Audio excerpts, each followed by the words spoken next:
to do is talk about my adopted hometown of Kingman, Arizona. It's been brought to my attention on several occasions that, Kingman it's always a stop on the way to someplace else, or something of that nature. Even in the song, "Get Your Kicks on Route 66," it is listed as one of the stops. Flagstaff, Arizona. Don't forget Winona, Kingman, Barstow.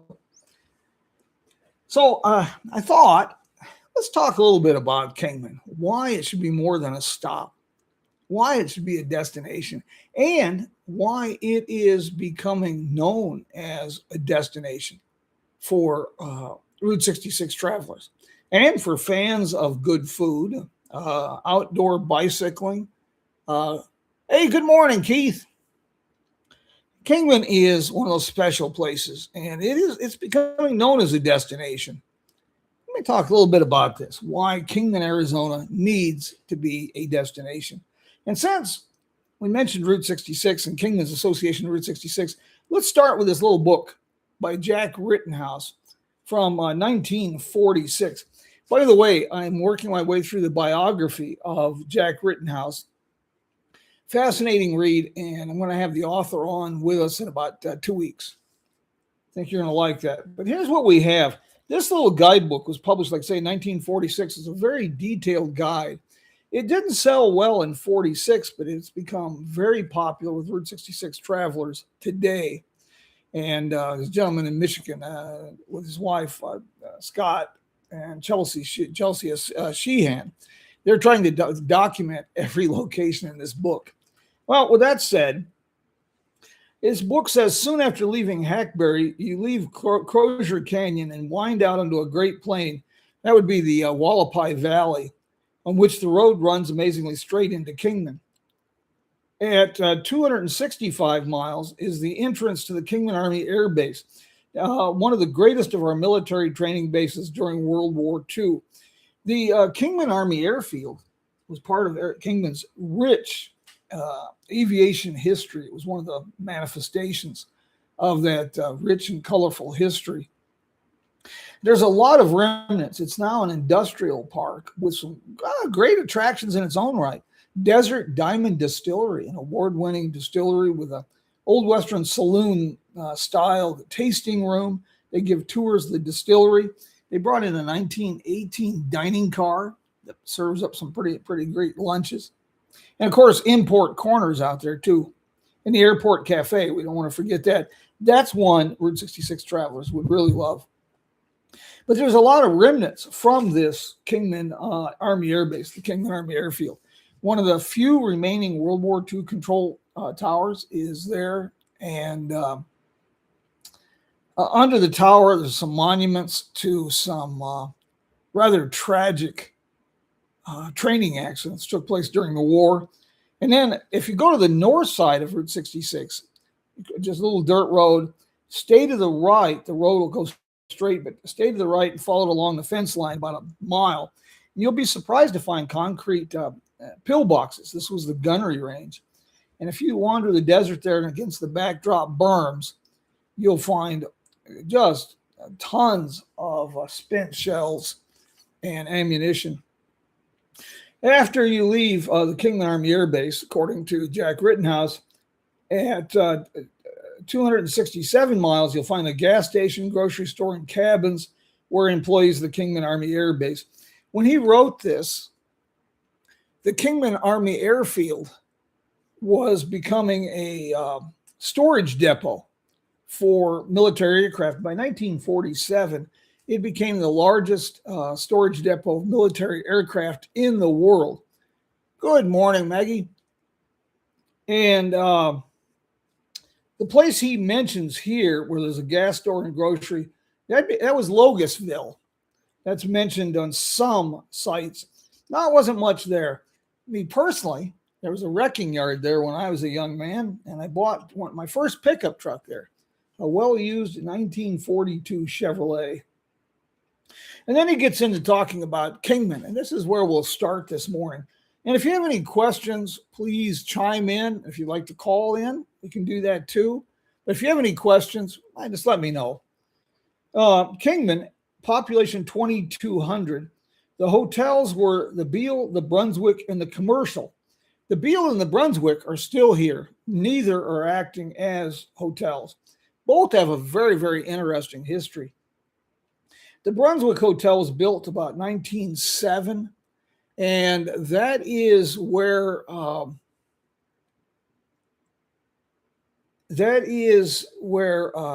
Ford stayed, July 16th, 1916, during his trip west along the National Old Trails Road. The Beale Hotel, some work's been done on it. Kingman Main Street has been doing some facade renovation programs. And for the first time in more than 65 years, they relit the towering neon sign on the roof. I do hope they've kind of repaired the roof. Otherwise, that sign's going to be glowing bright in the basement. The Commercial Hotel is also mentioned. Now, that is gone. And I have posted pictures of that. I will post pictures later today. The Commercial Hotel is quite interesting. It started out as a storefront and offices built by a fellow named Taggart, a real pioneer here. And that was on Beale Street, one block north of Front Street, which is now Andy Devine Avenue, Route 66.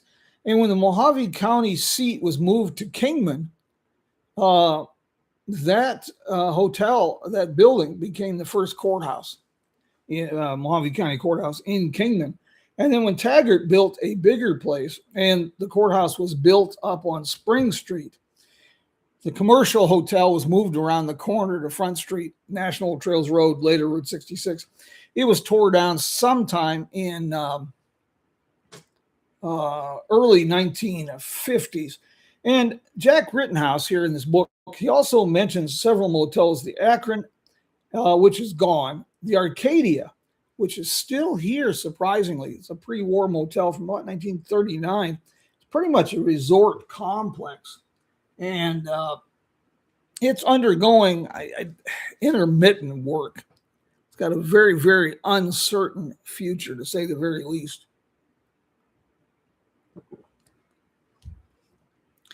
He also mentions the Wallapai Court, Williams, Kit Carson, the Gypsy Garden, Stony Walled Bungalow. Those are all gone. Now, the White Rock Court that he mentions is interesting for several reasons.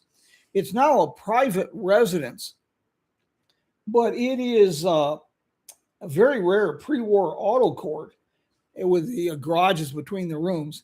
And it is also the only motel in Kingman that was listed in the Green Book for Negro Motorists. Makes it a very, very rare property. Lambert's Gateway Village, Bell's, Stratton's, Kingman Motel are all gone. The El Trovador is still here. That is another pre-war motel. The garages listed were Williston and Ireland. That's across the tracks on the old alignment of the road. That is now gone. The Old Trails Garage, which was built around 1415, it is still standing. And the facade was renovated, and a beautiful 1930 Packard sign was added to the front.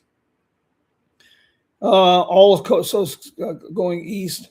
And he talks about the state inspection station, gives a little bit of history. Dig and Dogie days, this kind of evolved into Andy Devine Days celebrations. But this was an event where only working cowboys could enter, and they had miners completing old-fashioned contests, something he really recommended. And he notes that Clark Gable and Carol Lombard were married in Kingman. They married at the Methodist Episcopal Church up on Spring Street, which is now a county building. Still there. And that takes us to this. This is a kiosk, a sample kiosk from the innovative Kingman Tours project. And the Methodist Episcopal Church that I mentioned is one of the points of interest. This is a self-guided, narrated historic district walking tour. It was also designed as a virtual tour. That way, if you're incarcerated somewhere and you have internet access, you can still get a good tour of Kingman. And the website, www.kingman.tours, is a more than just the portal for these tours. It is a full-fledged planning website for Kingman, coming to Kingman, making us a destination. You have a Yodel AI-powered event calendar, one of the most comprehensive event calendars for this region. There is a Route 66 Centennial gift shop with Kingman-related merchandise, and you can order this and have it shipped anywhere in the world. And since this is the Kingman Main Street project, you can also order the official Jim Hinckley's America Coffee with Jim coffee mug from the website and have it delivered anywhere in the world. There's also a good blog and lots of there's a flip guide kind of deal, PDF that you can download with restaurant information, event information, all kinds of planning tools, and about the hiking trails. But this gives you an idea of the plaques that are up. And we've had some complaints because that the QR code might have been a little too big, but I guess they didn't want anybody to miss that. But the website's also innovative because it's designed in such a manner that the deaf can also enjoy this, because there is not only audio narration of the tour, but there's a written transcript on the website for each point of interest. And the points of interest are not just historic. They are also public art. We talked about public art in Kingman and who the artist, why they designed it, and film and celebrity associated sites, because Kingman has pretty extensive film and celebrity history. Major motion pictures have been filmed here for more than a century in this area. The earliest movie I'm aware of is Ace of the Saddle, starring Harry Carey, was filmed at Tap Duncan's ranch near Hackberry in about 1918. The film crew and Harry Carey stayed at the Hotel Beale in Kingman. And Buster Keaton, when he filmed Go West in that Tap Duncan's Lake Valley Ranch north of Kingman in 1925, he and the film crews also stayed at the Hotel Beale. Might as well get this out of the way too, because a lot of people don't know who he is today. But if you don't, I encourage you to look it up. The Hotel Beale was purchased. It was built 1899, 1900. And it was purchased by Thomas Devine in 1906. Now, Thomas Devine was the father of character actor Andy Devine. And Andy Devine was born in Flagstaff, Arizona. But when he was very young, they moved to Kingman. And in 1955, Andy Devine was an extremely well-known character actor, played in Stagecoach with John Wayne, and he had a distinctive gravelly voice. And in 1955, Front Street, the Route 66 corridor, on a special episode of This Is Your Life, Front Street was renamed Andy Devine Avenue. And the Mojave Museum of History and Arts has a pretty good collection of Andy Devine memorabilia. But the Hotel Beale has just a crazy celebrity association, and not just films and movies. TAT Airlines, Transcontinental Airlines, established in 2829, was the first successful cross-country passenger air service. And Port Kingman, the building is still here. It's now Brown Drilling. That was the terminal. That whole airline system was heavily influenced. Charles Lindbergh was kind of a hands-on fella. And during construction of the terminal and airfield here in Kingman, he was a visitor often and stayed at the Hotel Beale. And at the ribbon cutting, the governor of Arizona was here, stayed at the Hotel Beale, as did Amelia Earhart. She also was a guest at the hotel. Apparently, also Will Rogers came in occasionally on the airlines to visit with Tap Duncan. So the hotel has quite a lengthy and colorful history. Um, but Kingman itself, we started talking about this in the beginning. Its association with Route 66 is one part of this, but I guess if Kingman had a common theme, it would be transportation. There's a trade route that in this part of the story we doesn't get told very often. It's kind of obscure because it got lost to history, if you will, largely. But there's a trade route that connected the Zuni Pueblo in present day New Mexico, the Hopi villages, and other tribal villages and settlements. This trade route, this corridor, went across northern Arizona, roughly along the 38th parallel to the Mojave villages on the Colorado River. And then the trail system continued across the harsh Mojave Desert, connecting water holes. And eventually it connected with tribes and villages in the area of what is now Los Angeles, coastal tribes and the Inland Valley. So when the Europeans came through, they followed that trade route. Most of them came up the Colorado River and then followed the trails east or west. The first European documentation of the trails through the Kingman area came with an expedition in 1776 that was chronicled by Father Garces. And then we had lots of more homework assignments. Francois Javier Aubry. Man, what a colorful and wild character that fellow was. But he was instrumental in finding shortcuts and doing extensive notes and mapping the area. And that became very, very important when the Americans acquired the territory of now Arizona after the Mexican-American War. And you had military expeditions. Set Greaves was one. Ives was another. And probably the most famous was Lieutenant Edward Fitzgerald Beale. And that's another one for you to read about, Lieutenant Edward Fitzgerald Beale. His exploits, Jiminy Christmas, make Indiana Jones look like a Cub Scout. But he was tasked with surveying a southern route to California. And he took Aubrey's notes and Set Greaves' notes and Ives' notes and notes from Father Garces and started working with some of the tribal people and started mapping this road across northern Arizona to the Colorado River. That would become the first federally funded highway in the Southwest. Originally, it went from Fort Defiance in New Mexico to what would become Fort Mojave on the Colorado River near present-day Bullhead City, Arizona, and Needles, California. Eventually, the road was extended east as far as Fort Smith, Arkansas.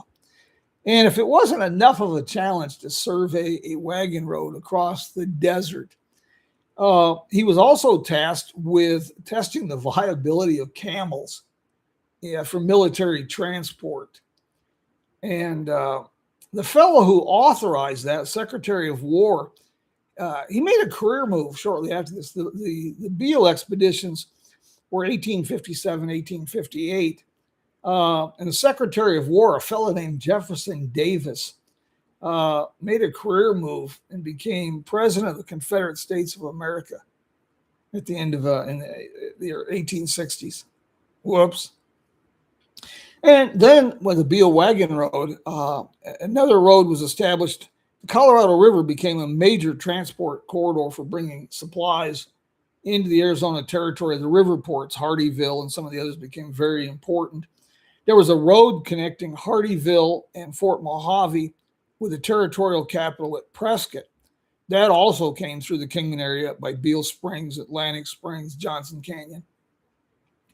And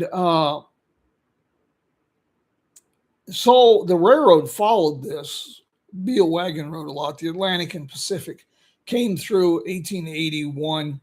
Kingman, the town site, was established, officially filed and certified by the territorial legislature in December of 1881. And then to speed things up a bit, following the railroad came the National Old Trails Road, and then Route 66, then US 466, the eastern terminus junction of Highway US 466 was at Route 66 in Kingman.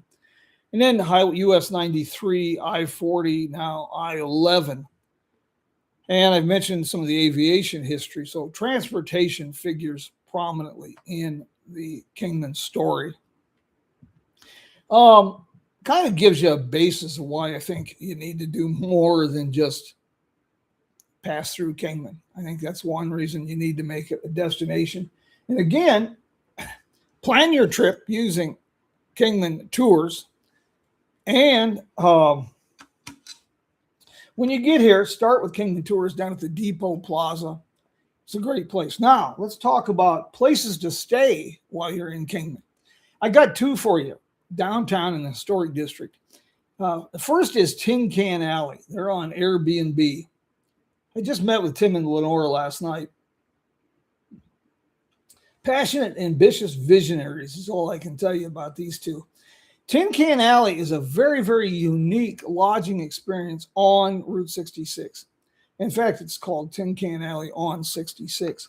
But what they've done is take vintage Airstream trailers, polish them within an inch of their life, and transform the interiors with beautiful wood paneling and updated the entire interiors.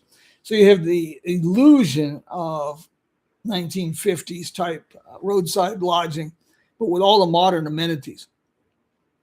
And as a bonus, it's centrally located on Route 66 downtown. It's 2 blocks from the visitor center. Scoops on 66, a first-class ice cream parlor is right in front of Tin Can Alley there on Route 66. And it's in a 1930s diner, a very distinctive stone building. And then on the other end is Mud on 66. That was a roadhouse, Denny Moore's, in the 40s and the 50s. And they've converted that into a first-class coffee shop. The other thing that makes Tin Can Alley nice is central location. You're 1 block off Beale Street with lots of microbreweries, wine bars, restaurants, shops. And the renovated Beale Street Theater, Performing Arts Center, is literally right around the corner from Tin Can Alley. And now my second lodging suggestion downtown is Arizona Inn. It's 1 block off Route 66 next to Metcalf Park and across the street from the Mojave Museum of History and Arts and Calico's restaurant. It's 2 blocks from the Powerhouse. It's really good. It's clean. It's very old, very dated, but it was totally remodeled top to bottom in 2019 and 2020. It opened as a 1964 as a roadway inn, but it's a great lodging option. And I mentioned Calico's is right across the street, first class. And if you want the kind of that old feel, like a Route 66 experience, that's a 4-generation cafe. Some good American staples, as well as some regional twists and their own twist on these things. Books. Plan that Route 66 trip and get some ideas on Kingman. I got 2 for you. This is the first edition right here, or second edition. And this is the first edition. The first one's, of course, a little dated. There's a few places that are closed, like the Vacuum Cleaner Museum in St. James, Missouri. So we have an updated version. And these are written by an interesting gentleman who's traveled Route 66 extensively, a fellow named Jim Hinckley. I don't know if you're familiar with him. I understand he's kind of a quirky character. And speaking of that quirky character, I provided a lot of the research and the narration for the Kingman Tours project. So you get to have me beat my gums while you're wandering around downtown. It's all done with QR codes. Coffee with Jim. Folks, you know, we've talked a lot about the tech problems and stuff. You know, just got to keep rolling. That's all there is to it. You can lay next to your food dish and starve to death and just give up. or you can just keep doing pinata impersonations and just keep hanging in there. So here we are. We're visiting this morning. We're going to keep this going. Do check out and continue checking out Podbean. We're doing recorded programs on for Podbean, and those are posted on Friday every week. We are currently recording some programs with guests, and we will have those up right now. The programs I've been putting up the last few weeks are strictly historic pieces. Bathtubs, bird cages, and Chevrolets, origins of the early auto industry, and bicycles and manure, and 4th of July stories, and stories about the contentious 1876 election. Great history stories, road trip inspiration, my usual stuff. Sharing America's story and inspiring road trips by telling people where to go. It's kind of, well, that's what I do. So I want to encourage you to do that and invite your friends. It's a shared adventure. We want to keep that going, and you become a follower, a subscriber, our Jim Hinckley's America Facebook page. We're building a real network of a multifaceted network of people who are as passionate about road trips and discovering America through road trips as we are. And we're just within spitting distance of 15,000 followers on Facebook, and I think like 12,000 on Instagram. Well, you could be the one that helps push it over the top. And then, of course, the Jim Hinckley's America website, jimhinckley'samerica.com. And you'd also want to check us out on Substack. We're building Substack now as kind of a hub for a lot of what we're doing. Kind of gives you an idea. But there's so much here in Kingman. And I didn't even mention the hiking trails and the bicycle trails. And some of these are almost wheelchair accessible. Some are a little more difficult. But between the White Cliffs Trail System, which is a 1.25 miles from downtown Kingman, and the Surbat Foothills Recreation Area, 1.25 miles up the road on Highway 93, right at the city limit sign. You'll have Beale Springs and a lot of historic sites, desert oasis. But those trail systems now are somewhere in the vicinity of about 60 miles, and they are truly spectacular trail systems.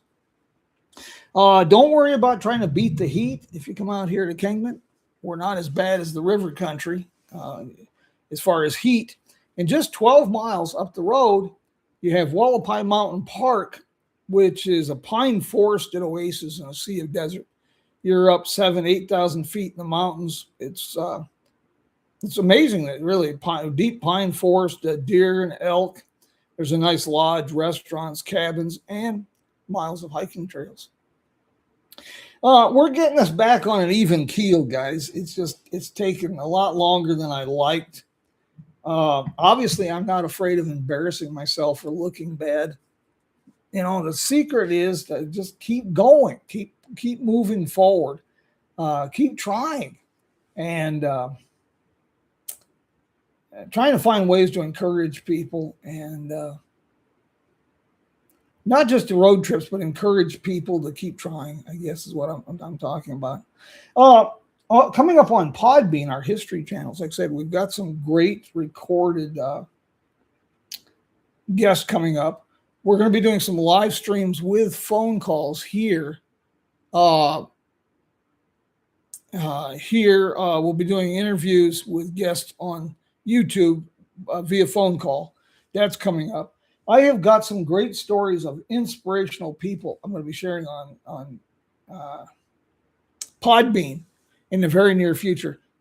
Just as a teaser, I found a story about an African-American fella escaped the prejudice of the Jim Crow era by going to Ireland as a young boy, became an acclaimed boxer. Then he joined the French Foreign Legions, learned to speak French, joined the French Army, became one of the most decorated soldiers in French history, became one of the first French World War I aces. I'll be sharing his story in upcoming episodes. My friends, we'll keep this brief, but I'll let you go. But also check us out on Substack and invite your friends. Let's build this community. Let's make this thing go. Website, do have some appearances coming up, and I will have those up on the Jim Hinckley's America website really soon. And I'll start showing all the calendar of local and regional events where I'll be speaking. So, my friends, if you don't have any real questions at this point, you know what I'm going to do is probably bid you adios. And let's do this again next week. What do you think? I sure like hanging out with you. And, you know, I know we're not supposed to cry over spilled beer, but God bless, you know, I got to admit it. I got a little whiny over this whole Podbean thing. And, well, we'll just take it as a blessing. This is an opportunity by doing it this way. And then the recorded programs, we got 2 opportunities instead of 1 to share America's story. And I never outgrew show and tell as a kid. So we can do show and tell here. We can, you know, do things like the official souvenir of Afton's Station with the cleanest restrooms in town. A roll of Afton Station toilet paper. So we can have a lot of fun with some show and tell too. My friends, until we meet again, I want to thank you guys for joining us. And, oh, Maggie, I'm glad to hear that. That's the idea about this whole book thing. It's so people can enjoy it, be a blessing unto others. My friends, I will bid you adios, but we will see you soon. And I want to thank everyone who joined us today. Take care, my friends. Adios.